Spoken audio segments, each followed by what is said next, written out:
of KXVS, the voice of Stockton, or its parents, affiliates, management, and staff. All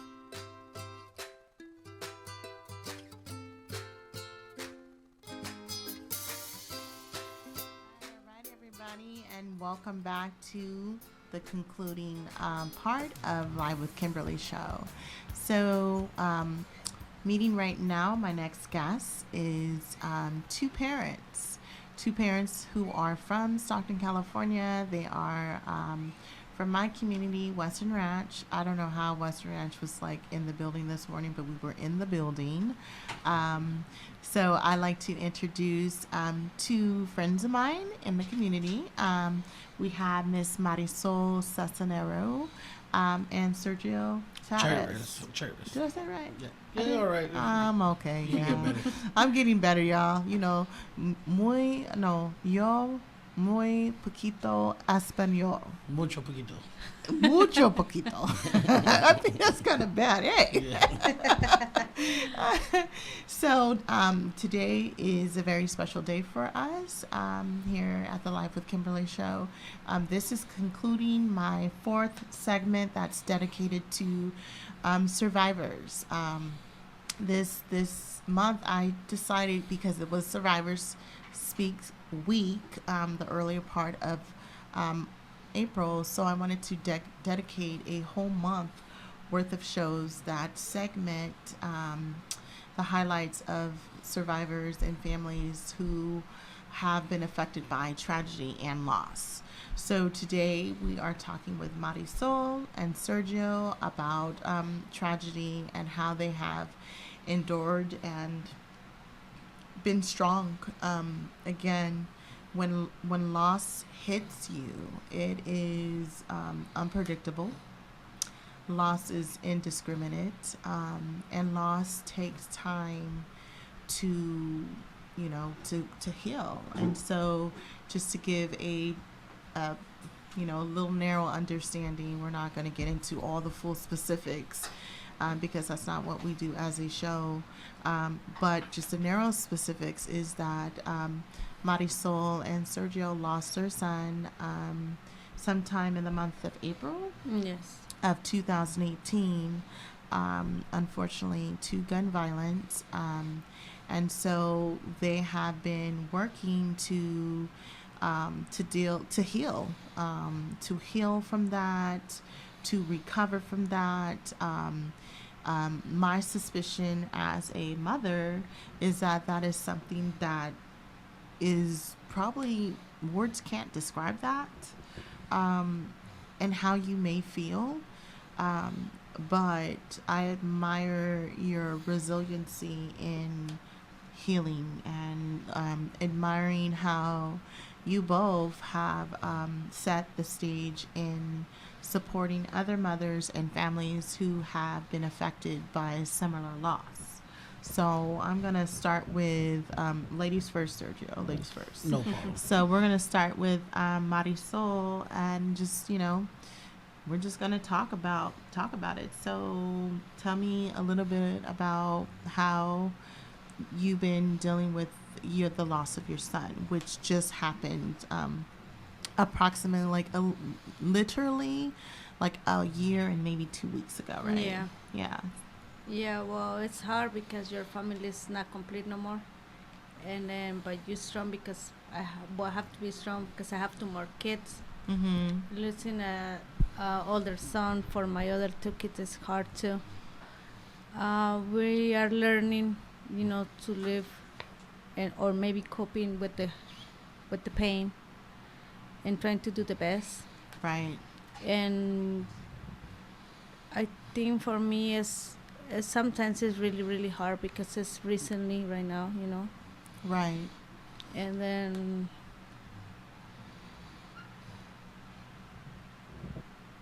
Yeah. it's just hard. It's hard. And, one thing that I will say about both of you guys is that even in the midst of you dealing with the loss of your son and picking up the pieces and continuing to heal and progress, one thing that I do admire about you both is the fact that you're at the forefront. for other families. You are Have at the to be, have to forefront. be. Mm-hmm. Yeah. So, did you want to say anything, Sergio, about? Yeah, of course. Like I said, my wife said, it's pretty hard for us right now. It's been the first year, and so far, we're trying to do the best we can with what we got. My wife's been going a lot to what's called community what? The community groups. Like the community different community groups. groups. What's Yeah. called she's doing something for Cinco de Mayo this year with what kind of events you have going on? We are doing the Cinco de Mayo with violence of the crime, and they're gonna have like the big load with the mothers with the pictures with their kids. Yeah. So that Great. is going to happen sometime in May, where they'll have the float with. Right. Yeah. She's been Yeah. going through a couple of programs that are out there, for the community, that's helping her, helping us to succeed in life. What's called it's pretty hard to lose a son, but you just got to keep in mind, you're never gonna lose them. They're always gonna be with us, in spirit and soul. So that's what keeps us going, knowing that my son, his spirit is with us right now as we speak, and Thank you. we're keeping strong and making sure his name stays in vain, and keep trying to help out the community right now. Make sure to try to stop other kids from preventing this from other kids. We're gonna try to get them to probably try to find some other ways to deal with the situations they have in hand. As a community work, organizations, and reading classes, something more positive in the streets, because they ain't that much out there for them. Yeah, and that's a really valid point. Is as a community, we need to be at the forefront in finding solutions and strategies to keep kids from being in these streets. Creating spaces for kids to work on their issues, to seek out help. This isn't situations when you're dealing with loss. Is It's so unique in itself, because, like you were saying, trying to find groups that are supportive and that you can heal and come to not coming to a full understanding, but I think what's safe to say is probably coming to a place where you can just handle it. You can handle the loss a little more at ease, because at the end of the day, loss is so life altering. It's so life altering that you may experience that pain for years to come. Definitely, all your life, All your life. All your life, it's pretty hard. We got to go through it. It's sad to say now that kids, probably more young, the youth right now has more guns than library cards. It's pretty hard, to deal with that. We should get these kids to read books, get an education, find out how to fill out applications, and stuff like that. And schools, and people ain't showing these kids, and they ain't got nothing better to do than to go out there, steal, rob, or beat up somebody. You don't see nothing good coming out of the community right now with these youngsters, because there's not just the parents, but the schools and the organizations are not giving that 100% and dedicating, or at least an hour or two for the youth. Dedicate an hour with your kids, read a book, see how far they get. They're gonna be successful in life. Who's showing who how to fill out an application? That's my question in school. Are they knowing how to do a resume? Are they knowing how to fill out an application? Hands-on training. Where's all that at? That's a very valid question. I think that somebody made a comment the other day about the duplications of nonprofits. There's several nonprofits out there in the community. I'm not going to negate that. I think that is an absolute truth, right? But at the end of the day, here is the bottom line. If you have 100 nonprofits out there, and that is their mission and their objective, to do these things for these youths, that's one thing. However, let's be honest, okay?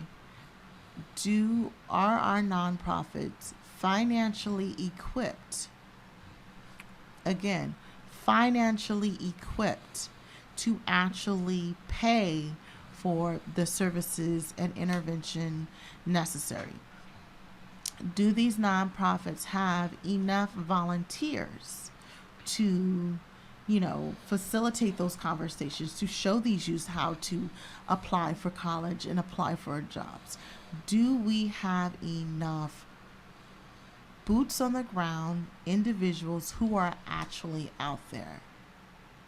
A lot of people, they're being trying to be like, they're gonna help, and these what's called what were you saying again? The financial, The financial resources. Do the they financial. Who are they resourcing, and what are they doing with that? Who's financing out of that? Nobody. I mean, like I said, there's a lot of changes that need to be done. I mean, Stockton Police Department is trying to do the best they can with what they got. I mean, they should have more resources, but the lack of resources, is the more violence you see.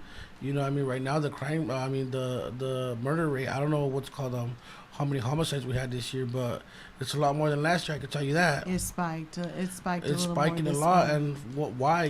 People say why? Well, what do we do for our communities? I mean, who's volunteering? Who's helping out? And what are you really helping out? What's the cause, the principle of your goals and trying to succeed and make these kids good? I mean, there's you can't. I mean, you can't even count it in a handful of good things that are out there right now for the kids. And I also admire what you said, that if the police are out there and they're making these efforts to solve these homicides and solve these crimes, we need the community. We need the community to step up and support that. So I say that to say this, and I say this in all respect, and I'm going to say very calmly and very clearly right into the camera. When situations happen and there's a crime and you see it and you know about it, you suspect something about it, please report it. Yeah, Please definitely. I mean, my son, was murdered at 5:00 during the day, busy hours, and food for less, in the parking lot where there was more than 100, 200 people out there. I ain't talking about inside. I'm talking about outside, where they saw everything, and nobody was coming forward. But how Stockton and French Campus, small community, we already knew where it was. You already know what's happening, who's doing it. It's all the same kids that are out there, up to no good. I mean, why? Because they don't have nothing to look forward to. I mean, where's the skate park? Where's the basketball? Where's the baseball stuff at? Where's the coaches at? Is there wrestling? In the French camp? Is there other some kind of programs where the kids could, I mean, express themselves and let that anger out? All that anger builds up to these kids, and what do? Pick up a gun. I mean, why don't they pick up a library book? Yeah. A library card. I mean, who's out there to show them or volunteer to try to help out kids to learn how to read? And that's a lot of them are like me. I mean, I've been through the through special ed and all that all my life. And still to this day I don't know how to read. I can read a little bit, but I don't know how to read a full way. Why? Because I didn't want to learn. I was rebellious. I mean, if you don't want to learn, they won't teach you. They're gonna teach kids that want to learn. And nowadays the school system is ridiculous. All these packets and packets and packets. Where's the learning? Where's the one-on-one? Where's the training?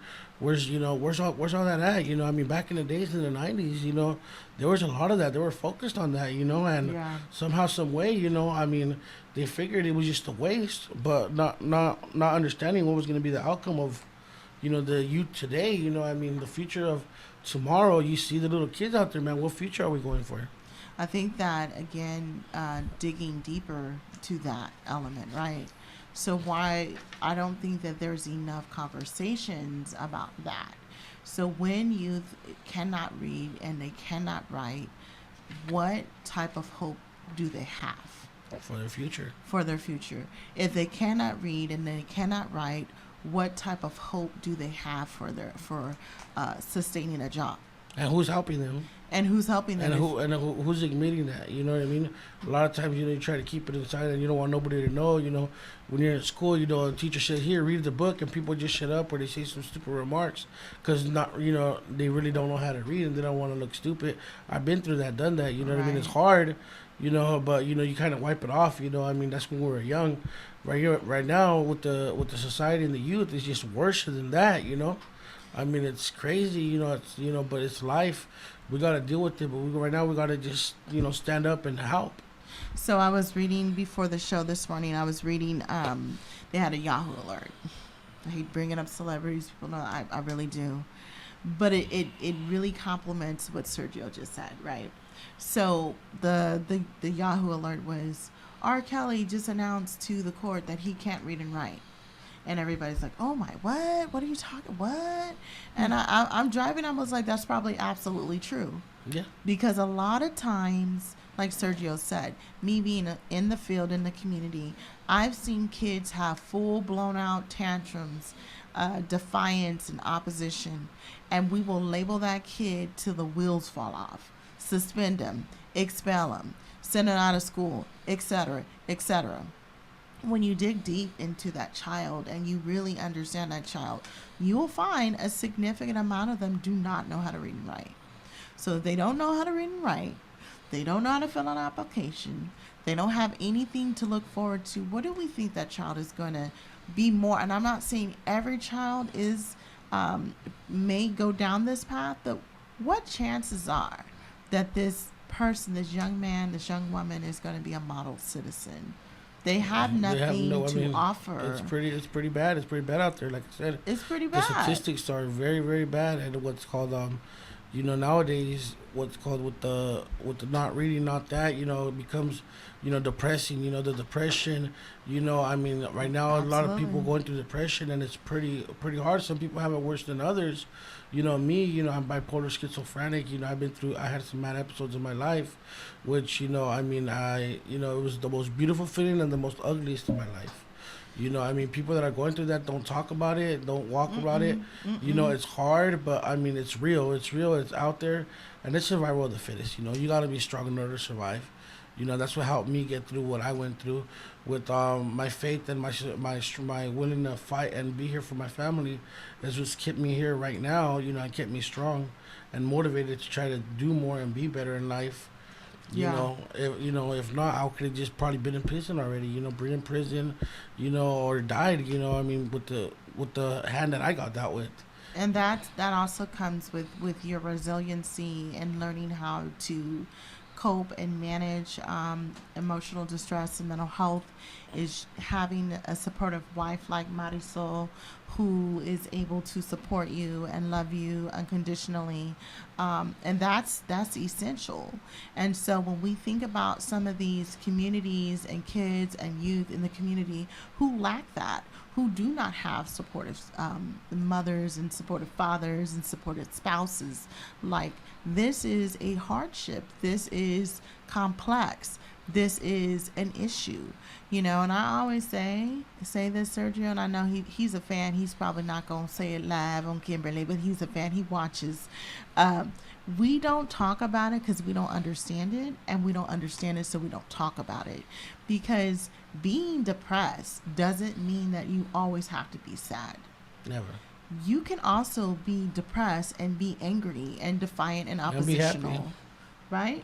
Yeah, and be happy. Yeah, it's me. But deep inside, you have anger. Yeah, I can talk about it all the time. I know how to cope with my anger. I know what to do to not get mad or to stimulate me, like relieve my stress. There's other outlets out there. Instead of going to a 72-hour hold, in a psychiatric ward drinking pills. And it's sad out there. And the schools right now, how many psychiatrists are in there, and not just that, how many kids do they have for each psychiatrist? You're talking about one psychiatrist for 300 kids in regular high schools. They got their hands full. Are they gonna help? They ain't even gonna open the box. So great point. I'm not a psychiatrist, but I am a therapist, and so I remember having a caseload of up to 200 people that I was supposed to see every 2 weeks. So if your caseload, how can you give that kid 100%? You can't. There's no way that you're going to be able to provide that quality of care as professionals. And like you said, you're going in there and you're developing intimate relationships by saying, I am your advocate, I am your counselor, I am your therapist. But if you're not available, if you're not available, then it's a disservice, because that can really cause us a feeling of abandonment. And so you're absolutely right. We need to be looking at the ratio between counselors and therapists in school. And this isn't to put any school or district under the bus. This is going all around the world. This is all around the world. We're indiscriminate. Every state, every county. Absolutely. Indiscriminate in these statements. There are not enough professionals to go in and heal these communities as such. There are not. This is one of the number one reasons that I open my clinic. I know Umarisol comes pretty regularly. Every Friday. I give the community free services every single Friday. Tell me who's doing that right now. Who's doing that? Well, right. Yeah. Because the reality there ain't is, that many people out there giving up their time and their effort, and also their what's called their skills that they work hard for, to go to school for, for free, And those groups that it's free, like she said. They help. Yeah. They help a lot. Thank you. There ain't that many people to be able to talk to, when you find somebody, you're appreciative. So. And you have to, this is one thing that I say, and I hope that advocates are listening. I'm not saying that you got to give your whole life for free, but at least give 10% of your time for free.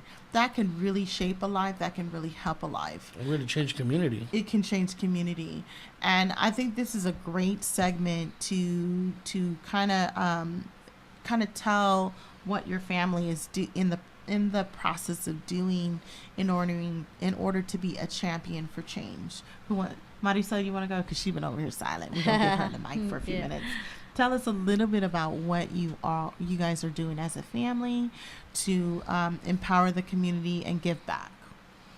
Well, we are going to do a nonprofit foundation under Ruben's name. That deserves it's for the legacy of him. Okay. It's still in the works. The name ain't. And then it's going to be for help kids to go to college. And we are in the process of that, so we don't have the name yet, but it's coming.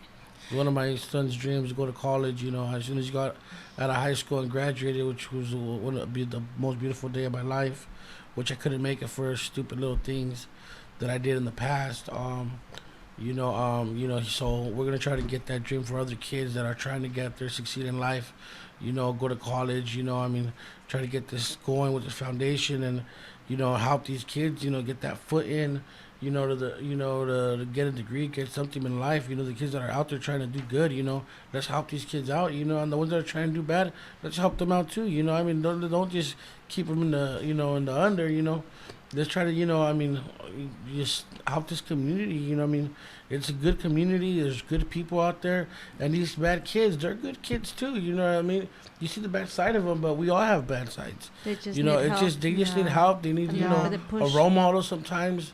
Mm-hmm.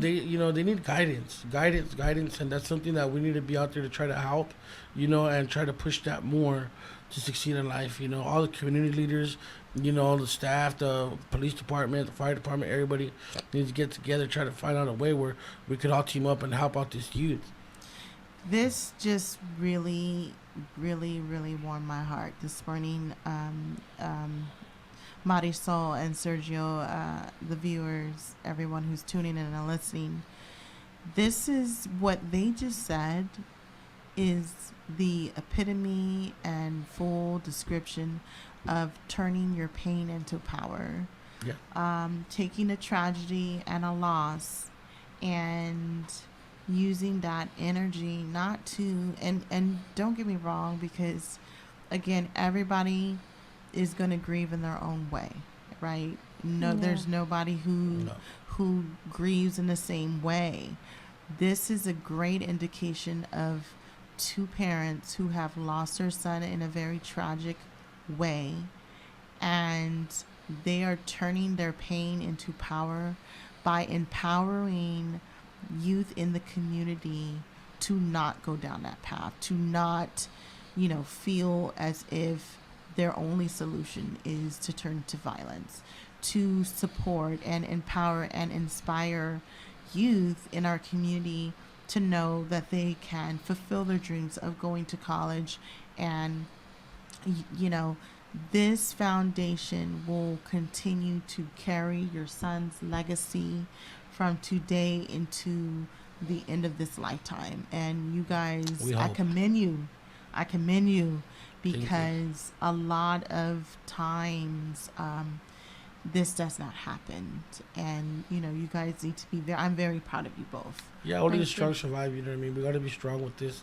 We got to take advantage and you know, try to do the best in the situation we got. You know, and you know, I mean, helping out other people. You know, will sure, you know, please us a little bit. It won't take away the pain, but Right. it'll sure what's called make us proud. You know, make sure my son, you know, didn't die in vain. You know, I mean, he was a good kid. You know, went to school, graduated, was working. He had his whole future ahead of him. You know, and it just got shot. Yeah. You know, so, you know, there's a lot of kids out there with hopes and dreams. You know what I mean? You know, I know with a little bit of help or with the best help we could give, you know, these kids in this foundation, you know, I mean, it's going to help them a lot. If it's helping them out to get their first car to go to college or their first month's rent and the, you know, wherever they're going to go or their books, you know, I mean, help is help when it's needed, you know, a lot of Latin community out there, you know, black community, you know, even whites, you know what I mean? We all need this help.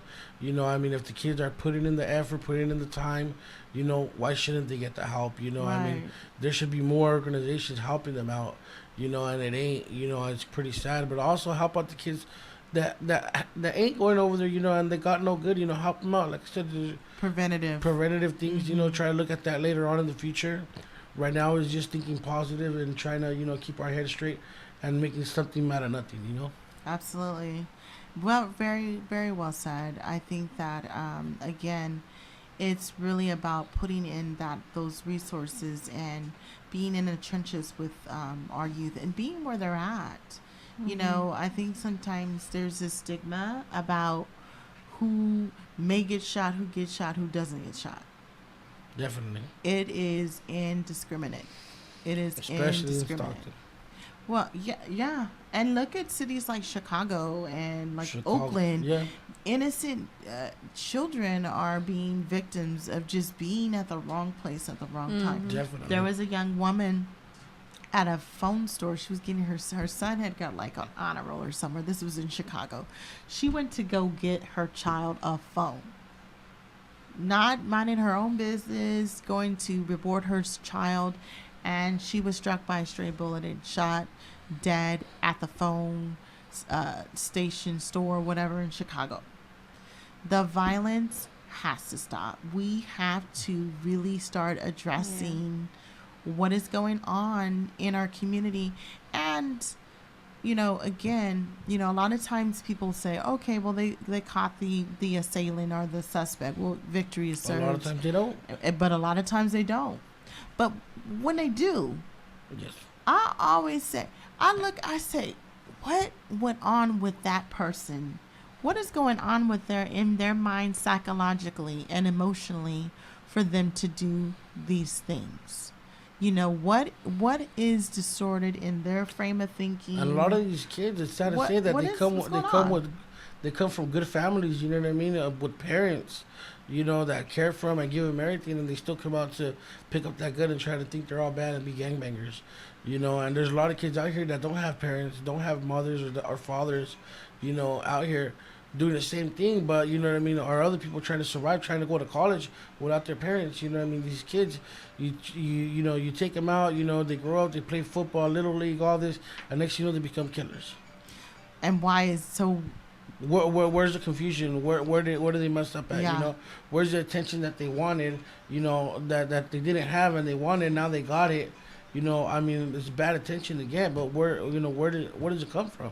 Yeah. And were there any signs that these kids were, you know, Yeah. expressing or displaying that we failed to look at? You know, It's like talking you to were them, finding saying. out there are signs, but you just got to go out there and talk to them. Yeah. You know, get confident. You know, Right. get confident. You know, open up and have them try to open up to you to find out and try to change. You know, I mean, like I said, this counseling. You know, even if you ain't what's called you don't have a degree or anything, but try to counsel these youth.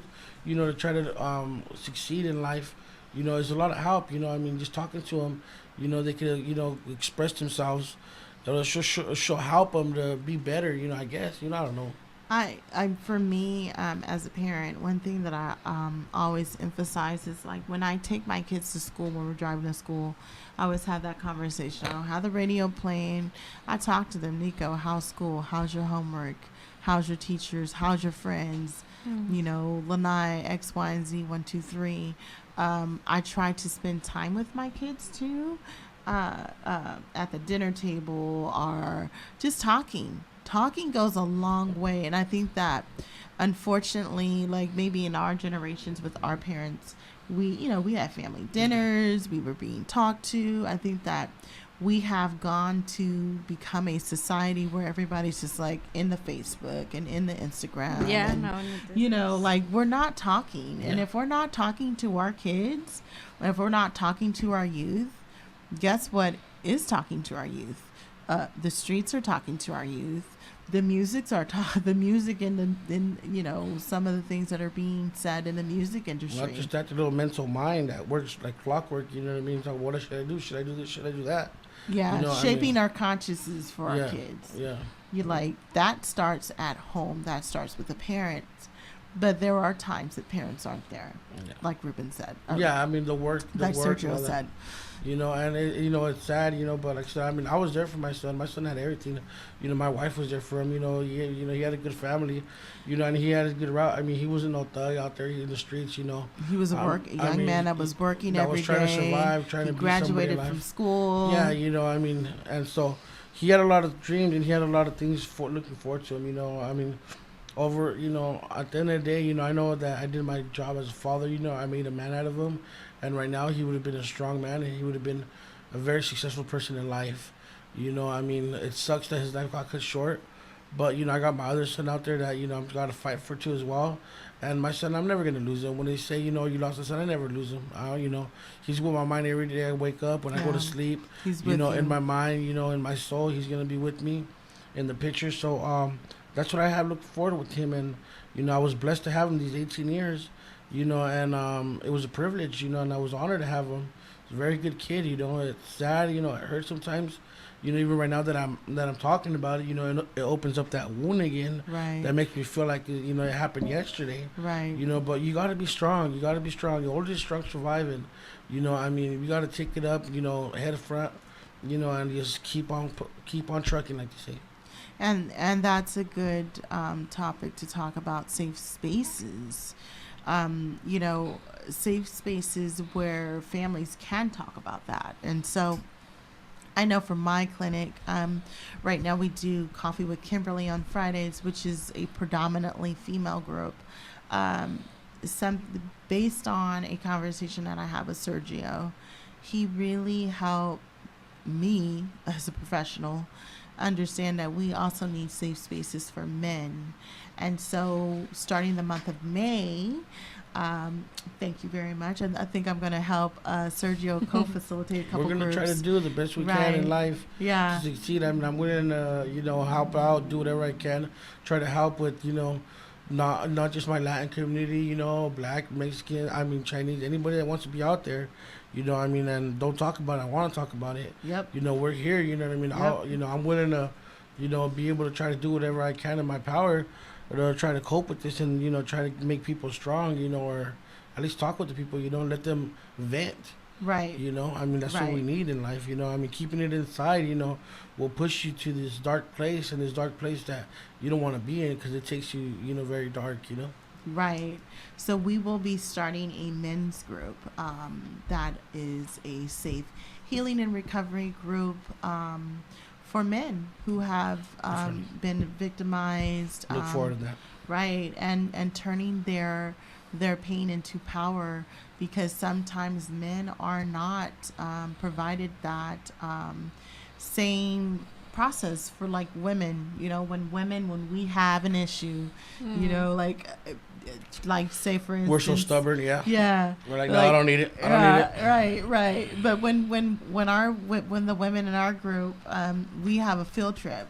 So myself, Umarisol, and we could have a field trip too. Yeah, we could have a field we're going trip on too. a field trip on Wednesday. Yeah. But you guys can have your field trips too, Yeah. and you guys can have your opportunities to heal, which Definitely. I think we don't have enough of. And so again, it's time for community to come together, Organize each other, and organize one another. Let's try to make this happen for our youth. You know, we want a better community. We want a better Stockton, a better French camp. Let's make it happen now. Today's the day. You know, tomorrow, you know, it hasn't came yet. We got to work day by day to survive. You know, let's forget about what happened yesterday and what's going to happen tomorrow. Let's live the day, take it strong, and, you know, let's help this youth, you know, be better, because it's all we got right now. That's all we got. You know, I mean, if we couldn't help them if we didn't get the help when we were young, let's help out now. It's our time, you know, as parents, as adults, you know, to get together with our kids, with our neighbors, with our friends, with our kids' friends, and let's help out. You know, let's do good in this community so we could survive. You know, survive and be a little bit better in life. You know. I always say, when we know better, we do better. Yeah, exactly. You know, power is knowledge. You know, knowledge is power. You know, I mean, Chicago got it rough right now. You know, Stockton got it rough. You know, there's two of the counties that, you know, a lot of more debts, right? Yeah. In California, I know Stockton is up there. Well, we're You know, We're in the fifth yeah, place. we're coming back, but we're coming back. It sucks, but, you know, I mean, Stockton's a good place to live in. You know, I've been here for a while already. You know, I mean, you know, people say that no, be a lot of. You don't see that. You don't see it as much. You know, if you're in the fire, yeah, you're gonna get burned. You know, but, you know, if you're not, you know, you don't have to worry about stuff. Stockton's a good, safe community. You know, I mean, the police officers, I got to give my hands up to them. You know, they're doing the best they can with the God. They're doing a very good job. yeah, You know, the detectives, you know, everybody, you know, I mean. we have a great really people. good chief of police right now. Definitely, that chief, you know, I mean, let's give a hands up to him, you know. what I Yeah, mean? Chief Jones is doing a really awesome He's doing the job best he can right what now. he got. And, yeah, I mean, you know, let's try to do better, you know. It's our time. It's our time. We are only as strong as we are together and not divided. A home divided, a house divided cannot stand. Never. And so, with that being said, I challenge you all out there to give back as much as you can. Even with the donation. If you Yeah. don't want to give up your time, a donation There you go. to help out these kids and this youth, you know, organize some games, organize some job training, some, you know, vocational training, some what's called, you know, library cards. You know what I mean? Let's get these kids to drop the guns and get these library cards to read a book, you know. You know, have your kids read a book, you know, an hour a day. You'll see how far they get in a couple of months. Oh yeah, my You know. 3-year-old can talk so good, but Yeah. we 20 minutes a day for him as well. And also, if you start them young at 5 years old, imagine how they're going to be at 15, you know. Right now, let's get this youth going. Let's get them reading books. Let's let them, you know, start reading some, you know, some good novelties, some good power, what's called words. I mean, some good, I don't know. Anything, poetry, children's book, After Animation, programs. anything. More after school. after Oh programs. yes, absolutely. Any last thoughts, Marisol? She going on a field trip with me on Wednesday, Yeah, so yeah, she'll I'm have a going lot. to the She'll have a field whole lot to talk Yeah, about. when she also, gets back. also, like I said, the organization we're trying to build, the nonprofit, what's called organization for my son, you know, we're working on that. You know, this week we're probably gonna get the name, get all that out there, you know, Facebook, Instagram, and all that. Yeah. Let's shoot for the skies on this, and let's make it happen for these kids. Get these kids to college, you know, and make Stockton a better community. Each one reach one. Yeah. Thank you everybody for tuning in. I really appreciate you both. This is going to conclude our Survivor Speaks trilogy this month. I look forward to next month in deciding what we are going to do in regards to educating the community. Thank you for tuning in to the Voice of San Joaquin. Remember, we are a nonprofit agency and we are able to give this information to the community based on your donations. Please consider giving back to the Voice of San Joaquin so we can continue to have these platforms available to the community. Please follow us on Twitter and Facebook and Instagram. I'm your host, Kimberly Warmsley, with the Live with Kimberly show. Thank you for watching, and we will see you next week. Marisol, Sergio, I Thank can't you. wait to see what happens with this nonprofit and foundation. We're gonna make it happen. Power and knowledge, knowledge is power. Hey, Stockton Strong. We appreciate it. Thank you, everyone. Thank you for tuning in. Bye. Bye.